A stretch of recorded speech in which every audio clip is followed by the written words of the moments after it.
مخبوزات الشتاء بالذات ليها معاملة خاصة وليها تريكات كده هقول لكم عليها. هنسمي بالله ونصلي على الرسول عليه أفضل الصلاة والسلام، وهعمل معاكم كده فطاير قطنية وخفيفة، وإن شاء الله هتنول إعجاب الحلوين. هنسمي بالله ونصلي على الرسول عليه أفضل الصلاة والسلام، وحشوات سهلة وبسيطة جدا، وأنا متأكدة إن هي تعجبكم. وقد إيه زي ما انتم شايفين معايا الفطاير بتتكلم عن نفسها. أول خطوة بحب أعملها في الشتاء بالذات، أنا هستخدم معاكم نص كيلو دقيق مبدئيا. اخدت من نص كيلو دقيق الكوبايه الصغيره اللي انتوا اللي شايفينها معايا دي، يعني دي كده من المقدار بتاع الدقيق. استخدمت باكت خميره، في الشتاء بستخدم الباكت كله، في الصيف استخدم نص. معلقه سكر بنفس الكوبايه، ميه تكون دافيه زي دمع العين، ما تكونش سخنه يا بنات، لان هي لو سخنه هتضيع مفعول الخميره.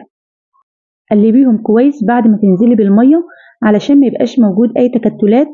هنا بقى الحركه دي بتخلي معاكي قد ايه المخبوزات اللي انت بتعمليها بتبقى قطنيه وهشه قوي.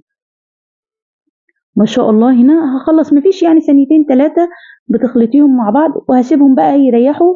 هيئ لهم كده مكان يكون دافي. مثلا انا بحط شويه ميه في الفرن، اكون مسخناهم على البوتاجاز واحطهم في الفرن وابدا ادخل الخليط ده كده. هتعرفي ان الخميره اول حاجه شغاله معاكي من الحركه دي. يعني انت ممكن تعملي الوصفه ويكون مثلا الخميره تكون مدتها منتهيه او مش شغاله، مش نشطه يعني بمعنى اصح. 10 دقايق بالظبط هتحصلي على القوام ده. لو ما لقيتيش القوام ده يبقى الخميره دي هتستبعديها، يبقى حتى على الاقل عملتي اختبار للخميره معايا. شايفين فقاعات الهواء اللي داخله جوه الخميره والدقيق؟ هنا بقى هبدا انزل بكوبايه زبادي بلدي او لبن رايب او حليب المتوفر عندك. بس انا دايما بقول لكم ان الزبادي او اللبن الرايب بيفرق مليون في المية في المخبوزات. اللهم صل وسلم على سيدنا محمد.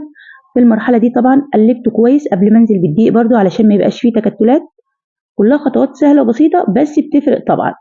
هنا هستخدم عدد واحدة من البيض. هنا البيض اختياري بس برضو بيديكي نتيجة الافضل حتى في لون المخبوزات. معلقة خل علشان الزفارة، حتى لو تستخدمي كيلو دقيق استخدمي بيضة واحدة برضو. نص كوباية من الزيت ما يعادل 50 مللي من الزيت، لأن الكوباية دي المقدار بتاعها 100 مللي. هخلطهم برضو كويس قبل ما انزل بالدقيق، لأن لو نزلت بالدقيق هتلاقي في الدقيق وانت بتعجنيه صفار من البيض. هنزل بنص كيلو دقيق منخول متعدد الاستخدامات. هبدأ أنزل بربع معلقة من الملح، ربع معلقة صغيرة. في المرحلة دي بقى أنا مش هنزل بمية غير لما أشوف العجين معايا محتاج أو لأ. طبعا أنواع الدقيق بتختلف غير بعضها يعني.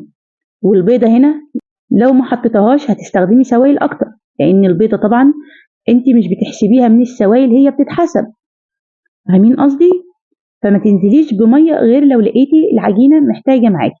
أنا جبت شوية مية برضو دافيين زي ما اتفقنا. في الشتاء في العموم بنستخدم مية دافية زي دمع العين، لكن في الصيف من حنفية مباشر علشان يساعدك في عملية التخمير وكده لازم تكون المية دافية.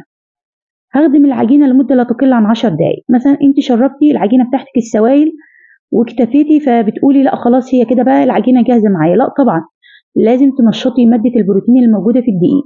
بقول لكم أدق التفاصيل لأن في بنات كتير بتشتكي من المخبوزات البيتي. هنا مثلا شايفين التشققات دي كده، عاوزة تعرفي إن العجينة اتخدمت معاكي كويس، انت بتفرديها بإيديك الاتنين وتبدأي تنميها تاني أو في عجان بقى المتوفر عندك والمتاح بالنسبة لك، لغاية ما تحصلي على عجينة ملساء ناعمة جدا اللي انتوا هتشوفوها معايا دلوقتي. يبقى انت كده اول خطوة اساسية معاكي في اي مخبوزات علشان تاخدي افضل نتيجة ان انت تخدمي العجينة.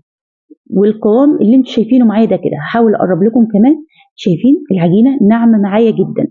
يبقى انا كده ما استخدمت السوائل تاني، بس قعدت اخدم فيها كده زي 10 دقايق تفردي وتلمي فيها. برضو بغطيها بكيس علشان ما تنشفش معانا، وخصوصا احنا في الشتاء وتشقق معاكي. انا بامانه وبمصداقيه حابه افيد كل البنات وستات البيوت اللي مش بتظبط المخبوزات علشان تطلع معاكي احلى من اللي انت بتشتريها من الافران مليون الف مره. على فكره ما شاء الله اللهم بارك، انا شطوره قوي في المخبوزات وبديكم خبره 20 سنه. يعني اكتر حاجه انا شاطره فيها المخبوزات، وبامانه حتى كل اللي بياكلها عندي بتعجبه قوي. ومش بحب ابخل باي معلومه ولو صغيره خالص. يعني انا لو واحده من اخواتي بتسالني على وصفه بقولها لها، ولو وصلنا التليفون مع بعض برجع اكمل لها لو في حاجه ناقصه. فانا معتبراكم زي اخواتي بالظبط. فاتمنى بقى منكم ان انتوا تجربوها بنفس الطريقه كده، وان شاء الله هتعجبكم. طبعا بقى الحشوه اللي انت حباها، انا هنا استخدمت قرن فلفل احمر واخضر و... ولانشون. حشوات سهله واقتصاديه وبسيطه جدا وعلى قد الايد. بعد العجينه ما خمرت معايا برضو حطيتها في الفرن بتاع البوتاجاز، ده اكتر مكان يعني مقفول وكده. وسخنت شويه ميه في حله صغيره كده وحطيتهم جنب العجين، متبقيش لازقاه يعني في الوعاء اللي كان فيه العجين، بعيد عنه. بس انا عاوزه اهيئ للعجين مكان دافي علشان يخمر معايا، غير لما تحطيه في مكان بارد هياخد وقت طويل قوي علشان يخمر معاكي. قسمت العجينه 6 قطع وهبدا افردها من غير فراده ولا اي حاجه. ما شاء الله العجينه سلسه وحلوه جدا، لا هي طريه بتلزق ولا هي يابسه وما انتش عارفه تفردي. انا ببدا اعمل لها حرف كده زي تجويف كده للفطيره، سهله برضو بسيطه جدا. يعني انا مقربه لكم اكتر، شايفين؟ بثبتها كده وابدا افرد، ما تخليهاش سميكه زياده عن اللزوم. هوريكم السمك اكتر برضو شويه لان لسه حجمها يتضاعف معايا بعد ما تدخل الفرن. والتسويه المظبوطه برضو بتساعدك ان هي تبقى قطنيه معاكي. هقول لك تسويه تاخدي نتيجه كويسه للمخبوزات. اول حاجه دايما بقول لكم ان انا بخبز على صواني الومنيوم بتوزع الحراره بالتساوي، دي افضل حاجه. وبسيب مسافه ما بين كل واحده والتانيه علشان ما يلزقوش في بعض وياخدوا تسويه من جميع الاتجاهات. ده السمك كده يا بنات. اتمنى بقى من احلى متابعين اللايك والشير علشان اوصلكم مني كل جديد. ولو اول مره بتشوفوني انا فاتن الجندي، يسعدني الاشتراك في القناه، اضغطوا على علامه الجرس علشان يوصلكم اشعار بكل فيديو جديد انزله باذن الله. واللي حابب يسال سؤال اكتبوا لي في الكومنتات وانا بجاوب قدر الامكان على كل الاسئله، علشان الهدف من المحتوى ده ان انا افيد بنات وستات كتير، ربنا يجعله في ميزان حسناتي اللهم امين يا رب العالمين. هنا شايفين معانا، يعني في ناس بتستسهل مثلا وتقول انا هجيب المخبوزات جاهزه ومش هتعب نفسي وكده، بس صدقيني بتفرق ريحه المخبوزات في البيت. واما بتسخني كده الفرن كده وتدفي البيت في الشتاء بتاخدي احلى روايح الاولاد بيفرحوا بيها.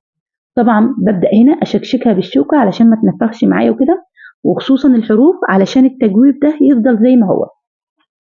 القرص الفلاحي، الفطير المشلتت، المعمول، كل الحاجات دي، البقسماط، كل الحاجات دي عملتها معاكم وهتاخدوا افضل نتيجه باذن الله. وزي ما اتفقنا انا مش ببخل عليكم ولو بمعلومه صغيره، ممكن الناس تشوفها معلومه سهله وبسيطه واحنا عارفينها، بس انا عارفه ان في بنات لسه جديده في المطبخ.